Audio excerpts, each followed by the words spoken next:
Hello friends, आज के video में हम यूपी बोर्ड क्लास 10th का जो आपका प्रोज का फर्स्ट चैप्टर दिया है आ लेटर टू गॉड, उसके पैसेज बेस्ड क्वेश्चन आंसर्स का सॉल्यूशन देखेंगे। तो यह जो आपकी नई बुक है 2021-22 के लिए बेस्ड ऑन NCERT। जैसा कि आप देख सकते हैं यह आपकी नई बुक का लुक है, जिसमें नेल्सन मंडेला जो आपके साउथ अफ्रीका के पहले प्रेसिडेंट थे उनका फोटो दिया है। तो बिना समय को वेस्ट किए हुए फिलहाल इसके क्वेश्चन आंसर का अध्ययन करते हैं। जो प्रोज का आपका फर्स्ट चैप्टर है आ लेटर टू गॉड, उसमें जो आपका पहला पैसेज दिया है, पैसेज नंबर 1, वह द हाउस से लेकर कम फॉर डिनर तक है। तो मैं पहले आपको इसका एक बार जल्दी हिंदी अर्थ बता देता हूं। अगर बहुत अच्छे से आप इसका हिंदी अर्थ समझना चाहते हैं तो मैंने इस वीडियो के डिस्क्रिप्शन बॉक्स में इस पूरे चैप्टर का हिंदी एक्सप्लेनेशन का वीडियो दे रखा है, वहां से जाकर उसे देख सकते हैं, आपको बहुत अच्छे से समझ में आएगा।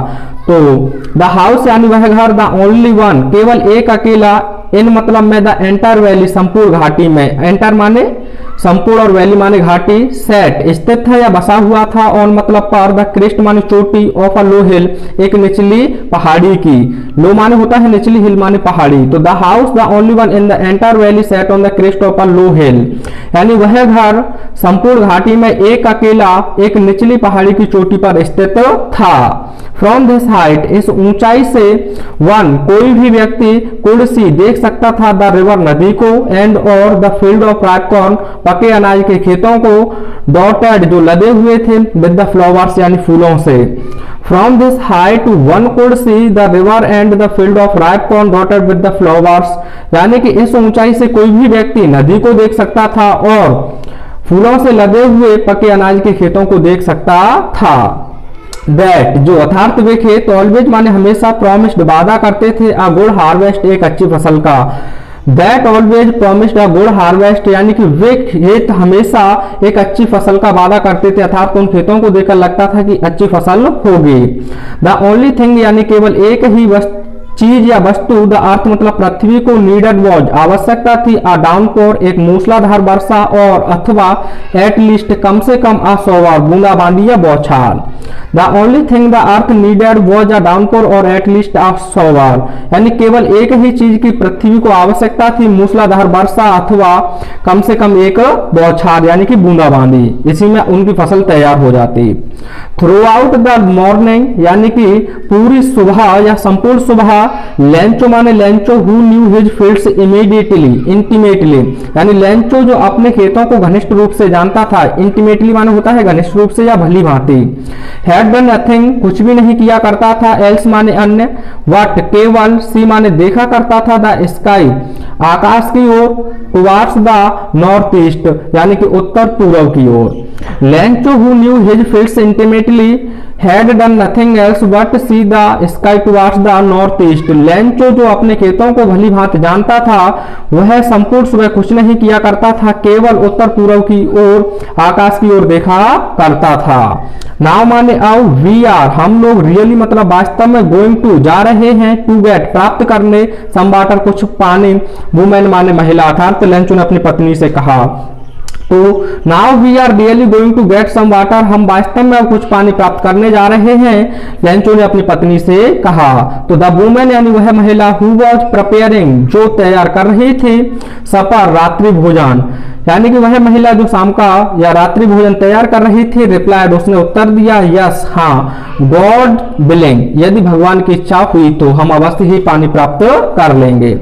द ओल्डर बॉयज यानी बड़े वाले लड़के, वर्किंग कार्य कर रहे थे, इन द फील्ड यानी खेतों में, यानी बड़े वाले लड़के खेतों में कार्य कर रहे थे, भाई जबकि द स्मॉलर वंस छोटे वाले लड़के, वर प्लेइंग खेल रहे थे, नियर द हाउस घर के पास, जबकि छोटे वाले लड़के घर के पास खेल रहे थे। अंटिल द वुमेन जब तक वह महिला, कॉल्ड माने बुलाती, देम माने उनको, टू ऑल सभी को, कम फॉर डिनर रात्रि भोजन के लिए, जब तक वह महिला उन सभी को खाने के लिए बुलाती। तो फ्रेंड्स इसमें आपका पहला क्वेश्चन दिया है, where was the house situated, वह घर कहाँ स्थित था। तो आप इसका आंसर लिख सकते हैं कि द हाउस यानी वह घर, वॉज सिचुएटेड स्थित था, on the crest of a low hill एक निचली पहाड़ी की चोटी पर, यानी वह घर एक निचली पहाड़ी की चोटी पर स्थित था। सेकंड क्वेश्चन देखते हैं।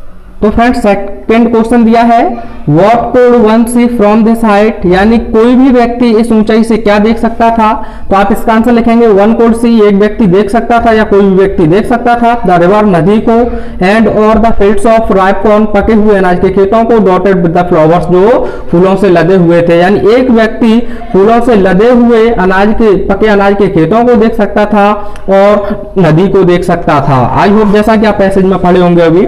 तो क्वेश्चन नंबर 3 देखते हैं, what was needed by the earth only, यानी कि पृथ्वी को केवल किस चीज की आवश्यकता थी। तो आप इसका आंसर लिखेंगे द ओनली थिंग, यानी केवल एक ही चीज, द अर्थ नीडेड वाज, पृथ्वी को आवश्यकता थी, आ डाउनपोर, एक मूसलाधार वर्षा, और अथवा एट लीस्ट आ शॉवर, कम से कम एक बौछार। तो क्वेश्चन नंबर 4 तो देखते हैं, who knew his fields intimately, यानी कि अपने खेतों को घनिष्ठ रूप से या भली बात कौन जानता था। तो केवल हु की जगह पर आप लेंचो लिख देंगे, आपका आंसर हो जाएगा Lencho knew his fields intimately. तो फ्रेंड्स पैसेज नंबर 2 को देखते हैं, जिसमें दिया है, it was during the meal, यह भोजन करने का समय था या भोजन करने के दौरान था, दैट की जस्ट ठीक, एज माने जैसे ही, लेंचो हैड प्रेडिक्टेड, लेंचो ने भविष्यवाणी कर दी, यानी कि यह भोजन करने का समय था या यह भोजन करने के समय के दौरान था, ठीक जैसे ही लेंचो ने भविष्यवाणी कर दी। बिग ड्रॉप्स ऑफ रेन, वर्षा की बड़ी बड़ी बूंदें, बिगन टू फॉल, गिरने लगी, यानी कि जैसे ही लेंचो ने भविष्यवाणी की तो वर्षा की बड़ी बड़ी बूंदें गिरने लगी। इन द नॉर्थ ईस्ट, यानी कि उत्तर पूर्व से, ह्यूज माउंटेन्स, बड़े बड़े, यानी कि ह्यूज माने विशाल या बड़े बड़े, माउंटेन्स माने पर्वत, ऑफ क्लाउड्स मतलब बादलों के, यानी बादलों के बड़े बड़े पर्वत, कुड बी सीन, दिखाई दिए जा सकते थे, अप्रोचिंग माने आते हुए, यानी कि उत्तर पूर्व में से बादलों के बड़े बड़े पर्वत आते हुए दिखाई दिए जा सकते थे। द एयर वॉज फ्रेश, हवा ताजा थी, एंड स्वीट और मृदुल थी, यानी मीठी थी, हवा ताजा और मीठी थी। The man went out for no other reason than to have the pleasure of feeling the rain on his body, यानी वह व्यक्ति अर्थात लेंचो अपने शरीर पर वर्षा की बूंदों का आनंद लेने के सिवाय अन्य किसी दूसरे कारण से बाहर नहीं गया। एंड और व्हेन ही रिटर्न्ड, और जब वह लौटा तो ही एक्सक्लेम्ड, वह आश्चर्य से चिल्लाया, these aren't rain drops falling from the sky, these aren't rain drops, ये वर्षा की बूंदें नहीं हैं, फॉलिंग फ्रॉम द स्काई, जो आकाश से गिर रही हैं, ये जो आकाश से गिर रही हैं वर्षा की बूंदें नहीं हैं। दे आर न्यू कॉइन्स, ये तो नए सिक्के हैं। The big drops are 10 cent pieces, और जो बड़ी वाली बूंदों के बूंदे हैं वह 10 सेंट्स यानी 10 सेंट्स के सिक्के के बराबर हैं। एंड और लिटिल वंस आर 5, और जो छोटे वाले बूंदे हैं वह 5 सेंट्स के बराबर हैं। विद अ सेटिस्फाइड एक्सप्रेशन, यानी एक संतुष्ट, सेटिस्फाइड माना संतुष्ट और एक्सप्रेशन माने होता है भाव, एक संतुष्ट भाव के साथ ही, मतलब वह रिगार्डेड माने देखा, the field of ripe corn with its flowers, यानी कि लेंचो ने एक संतुष्ट भाव के साथ उसने अपने फूलों से लदे हुए पके अनाज के खेतों को देखा, ड्रैप्ड जो ढक गए थे, in the curtain of rain, वर्षा की चादर में, जो वर्षा की चादर में ढक गए थे। तो इसका पहला क्वेश्चन दिया है friends, when did the rain drops began to fall, यानी वर्षा की बूंदें कब गिरने लगी, तो आपको शुरुआत में ही दिया है, तो आप इसका आंसर इस प्रकार से लिख सकते हैं कि it was during the meal time, यह भोजन करने के दौरान था, the rain drops began to fall, जब वर्षा की बूंदें गिरने लगी। तो फ्रेंड्स इसी में से लिख सकते हैं। अगला क्वेश्चन दिया है आपका, what could be seen approaching in the north east, यानी उत्तर पूर्व से क्या आता हुआ दिखाई दिया जा सकता था। तो आप इसका आंसर सीधा लिख सकते हैं कि द ह्यूज माउंटेन्स, यानी कि बड़े बड़े पर्वत, ऑफ क्लाउड्स, बादलों के, कुड बी सीन दिखाई दिए जा सकते थे, अप्रोचिंग आते हुए, इन द नॉर्थ ईस्ट यानी उत्तर पूर्व से, यानी कि बादलों के बड़े बड़े पर्वत उत्तर पूर्व से आते हुए दिखाई दिए जा सकते थे। नेक्स्ट क्वेश्चन दिया है फ्रेंड्स आपका, Why did the man go out, यानी वह आदमी बाहर क्यों गया। तो आप इसका आंसर अच्छी तरह से लिख सकते हैं कि द मैन वेंट, यानी वह व्यक्ति गया, आउट मतलब बाहर, फॉर द प्लीजर आनंद लेने के लिए, ऑफ फीलिंग द रेन वर्षा की बूंदों का, ऑन हिज बॉडी अपने शरीर पर, वह व्यक्ति अपने शरीर पर वर्षा की बूंदों का आनंद लेने के लिए बाहर गया। तो पैसेज का अंतिम क्वेश्चन देखते हैं friends, from what have the rain drops been compare to, यानी वर्षा की बूंदों की तुलना किससे की गई है। तो आप इसका आंसर लिखेंगे द रेन ड्रॉप्स, यानी कि वर्षा की बूंदें हैव बीन कंपेयर, तुलना की गई है, टू द न्यू कॉइन्स यानी नए सिक्कों से। तो फ्रेंड्स आपका अगला पैसेज दिया है, जैसा कि देख सकते हैं, विद अ सेटिस्फाइड एक्सप्रेशन, यानी एक संतुष्ट भावना के साथ ही रिगार्डेड लेंचो ने देखा द फील्ड मतलब खेतों को ऑफ राइप कॉर्न पके अनाज के विद इट्स फ्लावर्स अब इनके फूलों के साथ, यानी कि एक संतुष्ट भाव के साथ लेंचो ने इनके फूलों के साथ अपने पके हुए अनाज के खेतों को देखा। Draped in a curtain of rain, जो वर्षा की चादर में ढक गए थे। वट सडनली, लेकिन अचानक अ स्ट्रॉन्ग विंड, एक तेज हवा बिगेन टू ब्लो बहने लगी। एंड और अलोंग विद द रेन, वर्षा के साथ साथ वेरी लार्ज हेलस्टोन्स, यानी कि बहुत बड़े बड़े ओले बिगेन टू फॉल, गिरने लगे। तो लेकिन अचानक एक तेज हवा चलने लगी और उस हवा के साथ साथ बारिश के साथ साथ बड़े बड़े ओले गिरने लगे। दीज ट्रूली, ये वास्तव में डिड रिसेंबल, लग रहे थे न्यू सिल्वर कॉइन्स, नए सिक्कों के समान, ये वास्तव में नए सिक्कों के समान लग रहे थे। The boys exploding themselves to run out to collect the frozen pearls, यानी कि वे लड़के अपने कपड़ों को उतारकर बारिश की ओर जमे हुए मोतियों को इकट्ठा करने के लिए दौड़े। फ्रोजन पल्स मान होता है जमे हुए, पल्स माने मोती, टू कलेक्ट माने इकट्ठा करने के लिए। It is really getting bad now, यह अब वास्तव में बुरा हो रहा है। एक्सक्लेम्ड द मैन, वह व्यक्ति चिल्लाया। I hope it Passage quickly, मुझे उम्मीद है कि यह बहुत जल्दी ही थम जाएंगे। It did not pass quickly, यदि यह जल्दी नहीं थमते हैं। For an hour have rained on the house the garden, यानी कि वे ओले 1 घंटे तक घर पर, बगीचे पर बरसे। तो फ्रेंड्स इसमें आपका पहला क्वेश्चन दिया है, with what type of expression Lencho regarded the field, यानी कि लेंचो ने अपने खेतों को किस भाव से देखा। तो आप इसका आंसर लिखेंगे। तो फ्रेंड्स इसका आप आंसर लिखेंगे, Lencho regarded the field with a satisfied expression. जैसा कि आप देखे थे अ सेटिस्फाइड एक्सप्रेशन, यानी लेंचो ने एक संतुष्ट भाव के साथ अपने खेतों को देखा।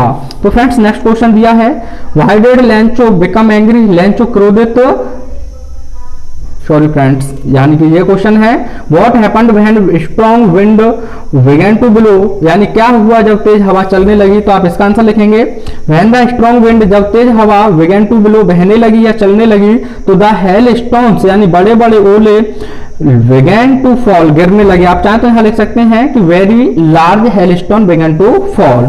अब देखते हैं next question, Why did the boys go out, यानी लड़के बाहर क्यों गए। तो आपको सीधा पता है कि the boys went out to collect, यानी इकट्ठा करने के लिए, the frozen pearls, यानी जमे हुए मोतियों को, यानी वे लड़के जमे हुए मोतियों को इकट्ठा करने के लिए दौड़े। तो फ्रेंड्स नेक्स्ट क्वेश्चन, तो फ्रेंड्स अगला क्वेश्चन दिया है, did the storm pass quickly, क्या तूफान जल्दी गुजर गया था। तो आप जानते हैं नहीं गुजरा था।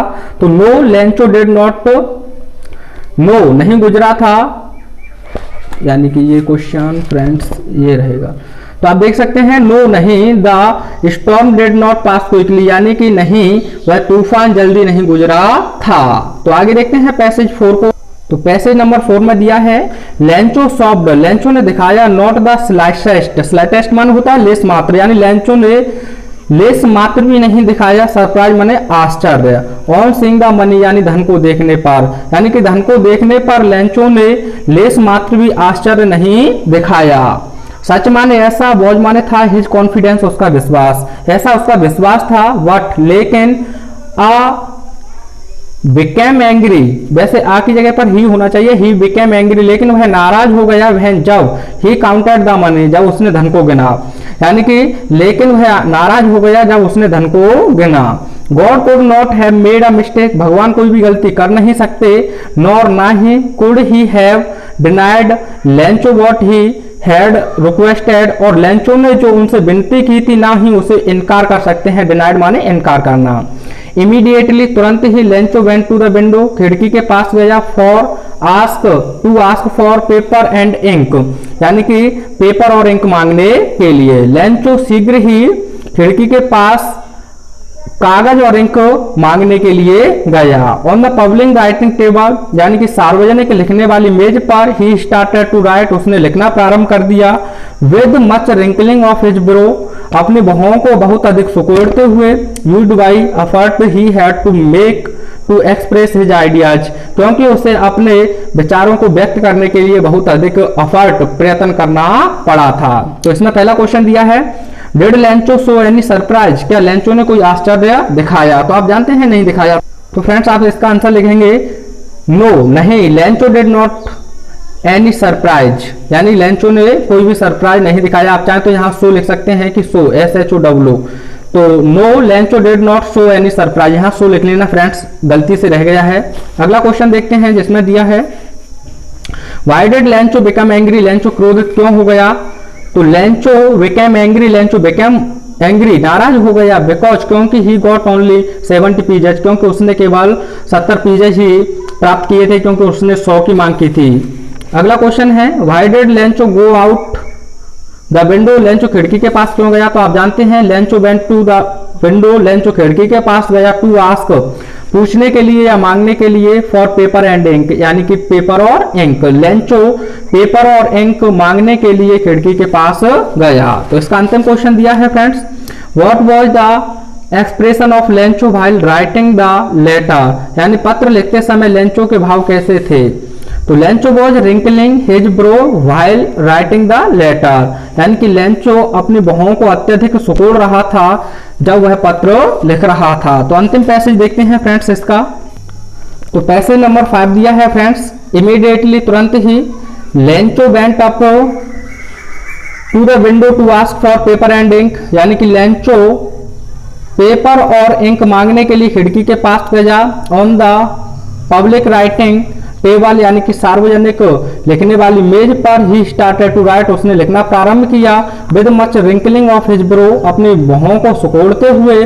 Caused by the efforts he had to make to express होना चाहिए, यहाँ फ्रेंड्स प्रेस रखा है, प्रेस माने दबाना होता है, लेकिन एक्सप्रेस हिज आइडियाज, अपने विचारों को, क्योंकि उसे अपने विचारों को व्यक्त करने के लिए अत्यधिक प्रयत्न करना पड़ रहा था। व्हेन ही फिनिश्ड, जब उसने लिखना समाप्त कर दिया। He went to the window, वह खिड़की के पास गया। टू बाई अ स्टंप, एक टिकट खरीदने के लिए। जब उसने लिखना खत्म कर दिया तो वह खिड़की के पास एक टिकट खरीदने के लिए गया। बिच मतलब जिसे ही लिख्ड, उसने चाटा एंड और देन अफिक्ड, और जब उसे चिपका दिया टू द एनवलप, यानी कि उस लिफाफे पर, यहाँ ऑन रहना चाहिए टू की स्थान पर। With a blow of his fist, fist मान होता है हथेली, अपने हथेली के प्रहार से। The moment the letter fell into the mail box, और उसी क्षण उस लेटर को उस डाक पेटी में डाल दिया, यानी फेल माने गिरा दिया। The post master went to open it, और पोस्ट मास्टर उसे खोलने के लिए गया।